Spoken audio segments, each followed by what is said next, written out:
бизде эркектерге өзгөчө артыкчылык беребиз да. Ал үй бүлөнүн башчысы, мураскер, чечүүчү, анын сөзү бөлөкчү, уул төрөлгөндө өзгөчө сүннөт той беребиз, өзгөчө жентек тойлорду беребиз. Кыз төрөлсө кубанып эле коебуз да. Ошо төрөлгөндөн баштап уулдарга артыкчылык бергендиктен улам, эми эч ким үчүн чындык эмес, үй бүлө курууну дагы чечимди эркек кабыл алып бизге сунуш берет, биз алардын үйүнө барабыз да. Ушул эркектерге өздөрүнө ашкери ишенимдүүлүк берип коюп, бир кесип алгандан кийин өнүктүрбөй койгон жактары бар. Анан жеке турмушун ордуна кое албай кыйнала бериши мүмкүн. Бала менен мамиле күтүүдө кыйналышы мүмкүн. Ошон үчүн эркектер окуш керек. Бизде эркектер учурда бир гана нерсе модал болуп жатат, диний билим алышат. Диний билимди да кандай алышат?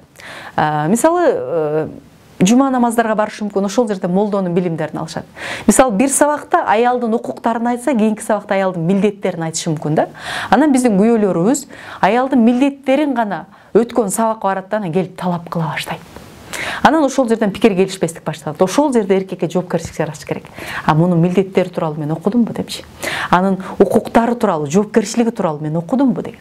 Ошол сыяктуу эркектердин окубай коюусу бул Совет мезгилиндегидей бизде калыптанып калгандай бир жерде иштесем, анан ошол жерде карьера кылсам, ошол айлык менен жашайм деген нерсе бүгүнкү дүйнөлөшүү доорундагы аялдардын жана үй бүлөнүн талаптарын камсыз кыла албай калды.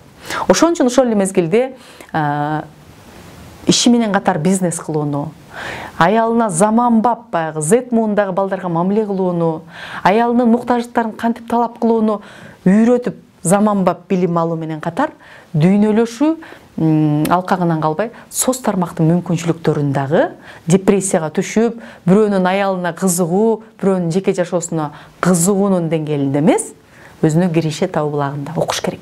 Мисалы, Чубак ажынын устаздын бирде айтып жатып, сен келип эле аялыңы тамак алып кел деп анан тескери карап бышылдап жатып алсаң, бул сага туура эмес. Бул эркектин укуктарын билдириши мүмкүн, бирок милдеттериңди унутпа.